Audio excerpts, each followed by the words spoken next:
So picking up from where we left off last day, what are some applications of this? Well, next page says this. Example. The point 15, 8 sits on the terminal arm of an angle. Draw a sketch, find R, and then write all 6 trig ratios. I like this question. I like this question. I like this question. Says the point 15, 8 sits on the terminal arm of an angle. Draw a sketch. You know what? Let's go like this.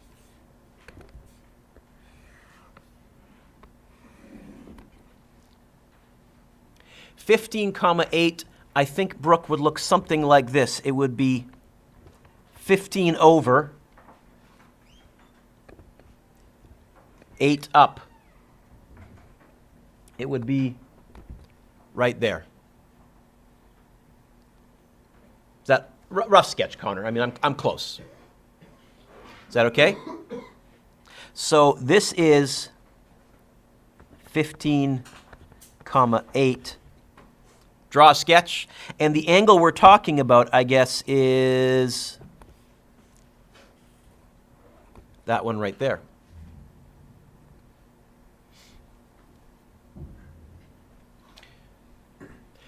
What we're going to be doing is we're going to be talking about sine and cosine and tangent in terms of x and y and r. So based on this question, what's my x coordinate?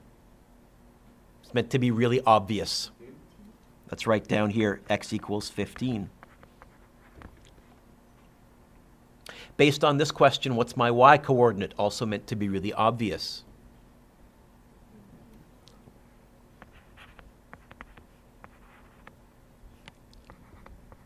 What's r? Well, we said that r was how long your terminal arm is.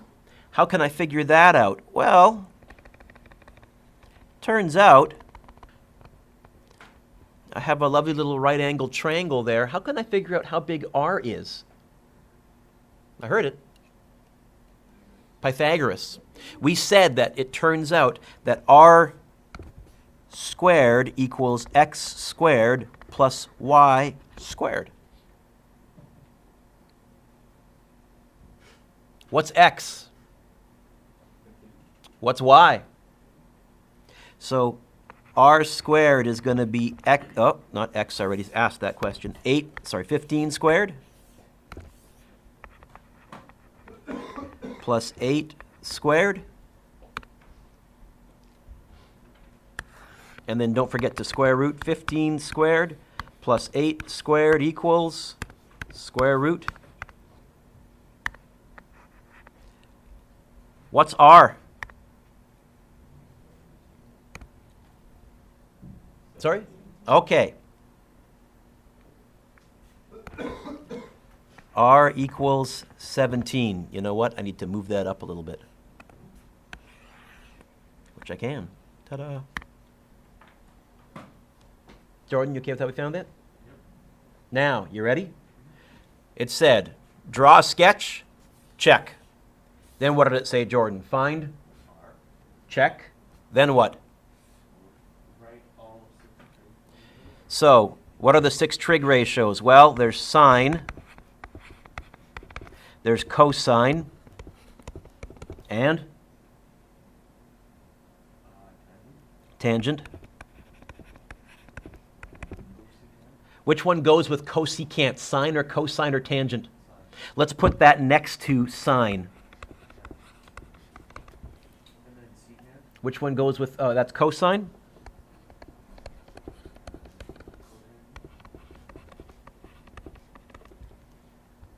And we're almost done. Sine is what over what? Now, I know it's opposite over hypotenuse, but from this lesson, in terms of x and y and r, sine is what over what? Which in our case is, in terms of numbers, what over what?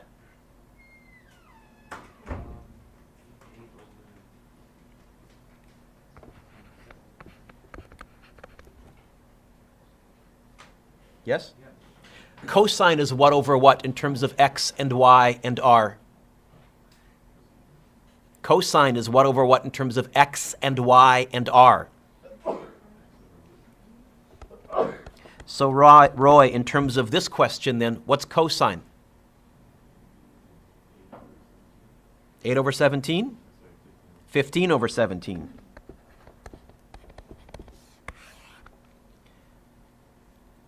Tangent is what over what in terms of x and y and r? Y over x. So in terms of this question, tangent would be what over what?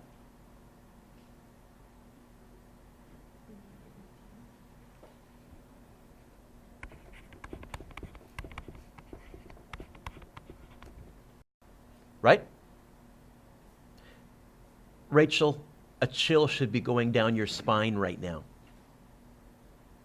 Your little math nerd heart should be going pitter-pat right now, because I want you to notice what we've done. Do we know what the angle is? Say no.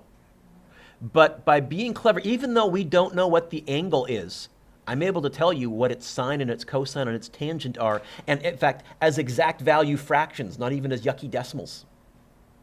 That's actually profound. This is the consequence of linking rotating angles and a graph, x, y, and r in this case. Hugely profound. Oh, Rachel, cosecant is the reciprocal of sine. So if sine is y over r, what would cosecant be?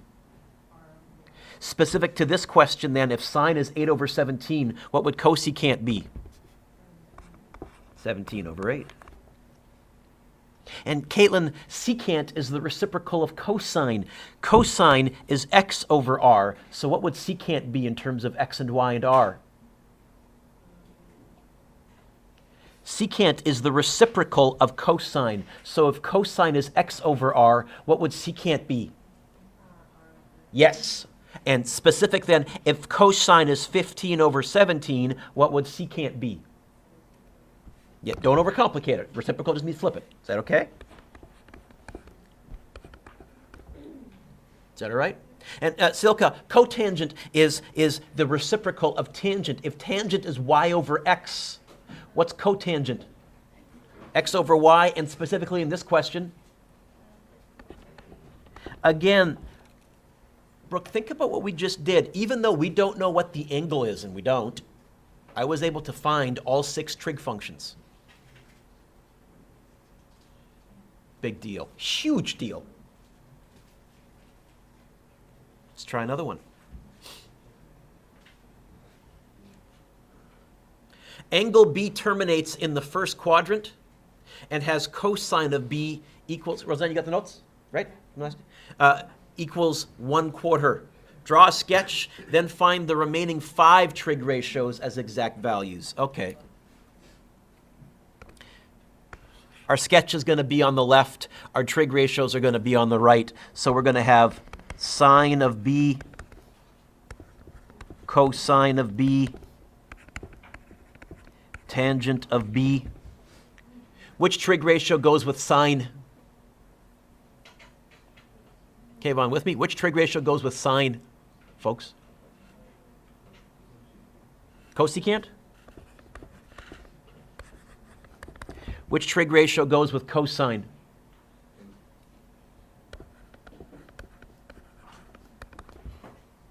And which trig ratio goes with tangent? Cotangent. And they gave me one of these already. They told me that cosine is 1/4. Oh, you know what? If they gave me cosine, didn't they also give me secant? What must secant be? I'll write the over 1 just this once so I can see that I did the reciprocal, even though it's a waste of time. Okay. It said, draw a sketch. What quadrant are we in according to this question? First quadrant? Yoink.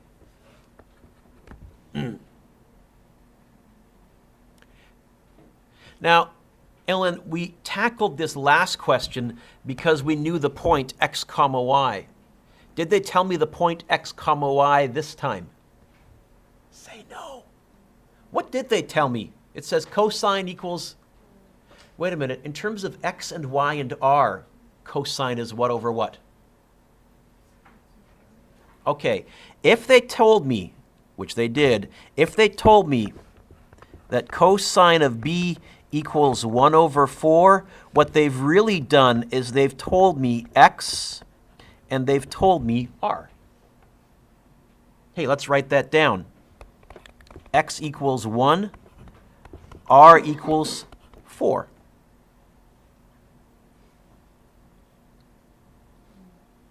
What else would I like to find?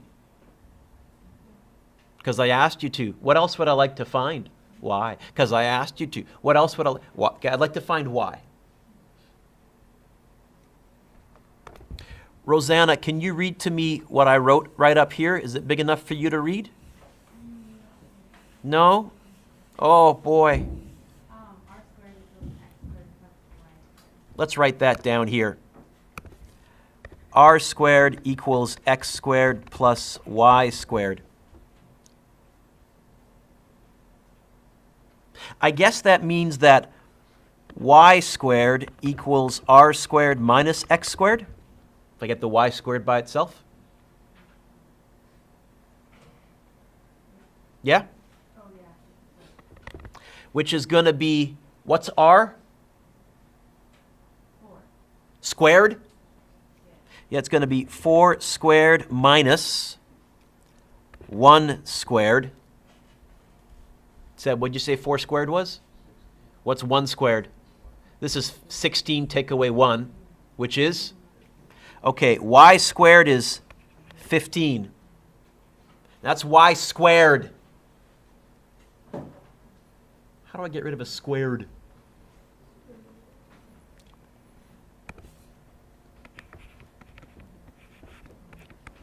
Not as a decimal, just write it like that. Y equals root 15. Roy, what's x? Read it to me. What's r? What's y? Root 15. I could change it to decimal. Who cares? It said as an exact value. If I go to a decimal, it's going to be a long, yucky decimal. So you ready? Folks, in terms of x and y and r, sine is what over what? Root 15 over 4.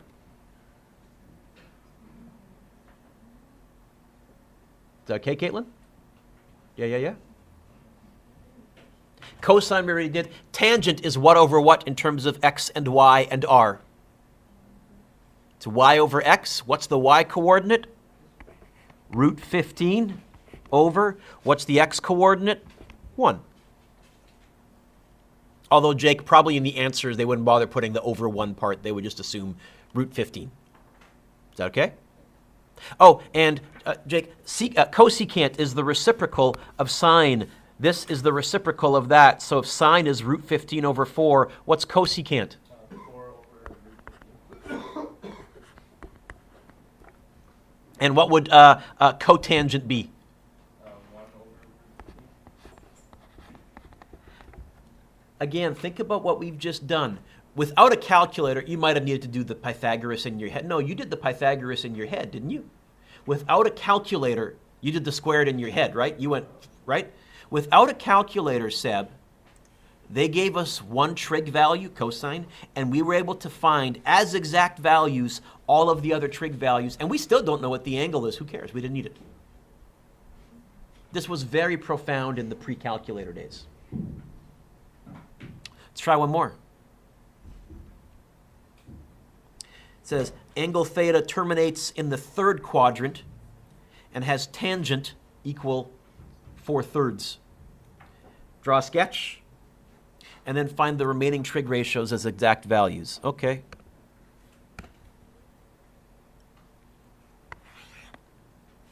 So we're going to want to find sine theta, cos theta, tan theta. Which one goes with sine? Cosecant?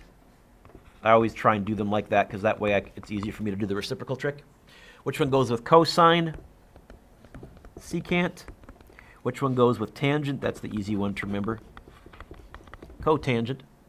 And they did tell me that tangent is 4 over 3, so I do know cotangent. What's cotangent? 3 over 4. It says, draw a sketch. Okay. What quadrant does it tell us that this angle terminates in?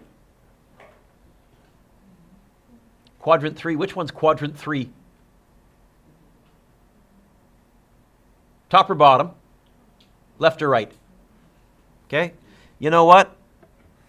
There's where it ends. The angle they're talking about is that angle there. That's theta.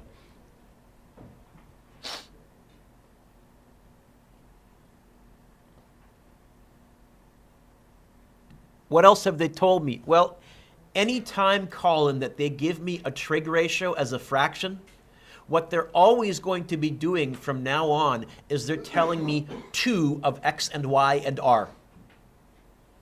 Which trig ratio did they give me, Colin, my friend? Tangent is what over what in terms of x and y and r? So, can you tell me what the y coordinate is? What's the x coordinate? And why is Colin wrong? Look at the picture. Why must Colin be wrong? Look at our sketch. What? Jordan, what? In that quadrant down there, doesn't both x and y have to be negative? You know what? Each of these is negative, but what is a negative divided by a negative? I didn't see in my answer that they had been negative because they gave me the positive tangent value, but the fact that they said we are in quadrant 3, that tells me I have to include that both of them must be negative. Is that okay? I'd like to find r. Well, r squared equals x squared plus y squared. It's Pythagoras in disguise, Justin. R squared is going to be negative 3 squared plus negative 4 squared. Sebastian, you did so good last time. What's negative 3 all squared? 9, or is that a German saying no? Negative 4 all squared, what's that? 60. So this is actually r squared equals 9 plus 16 in your head. R squared equals 25. What's r? Yes. R is 5. Now, Kyla, if they give you sine or cosine, you'll know r, and you'll know either x or y. If they give you tangent, you know both x and y. You have to go find r. But I'm telling you, anytime they give you a trig function as a fraction, they're giving you 2 of the 3, and you can use this modified Pythagoras to find the third missing one. After that, technically, it's fill in the blanks. Complicated because you have to memorize what goes with what, but fill in the blanks. Sine is what over what in terms of x and y and r?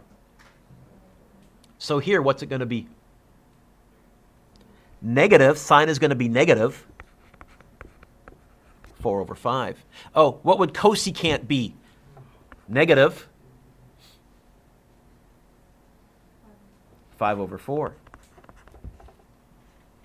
Cosine is what over what in terms of x and y and r? It's x over r, so negative 3 over 5. Which means, I guess, negative 5 over 3. So as far as I'm concerned, on a quiz, on a test, I can give you any trig function as a fraction, whether it's sine, cosecant, cos, secant, tangent, cotangent, and I can say find any other trig function or all of them. Okay? I'm going to give you some time to work on this, and then with about 15 minutes left, we're going to start the next lesson a little bit as well. So far, I assigned number 1 all, 2 all, 3 all, 4 all, 5 all, and 6 all. Okay? Now we can add number 7. Hey, it looks like in number 7 they're giving me x and y. Mr. Dueck, what am I going to do with b? What's your x coordinate? Root 3. That's okay, just write it as root 3. Oh, how would I use that in Pythagoras? What's root 3 squared? Just plain old 3. It actually makes it easier. It looks scarier, but it actually makes the math easier. So 7, 8. Now, the second sentence says, express each answer as an exact value. Then it says with a rational denominator, you can cross out that little bit. They're doing something called rationalizing the denominator, which is no longer part of the curriculum, so don't freak out. But if you look 8, it's just like the last couple of questions. They're telling you what quadrant. They're giving you the trig function as a fraction and saying find the other stuff. So 8, 9,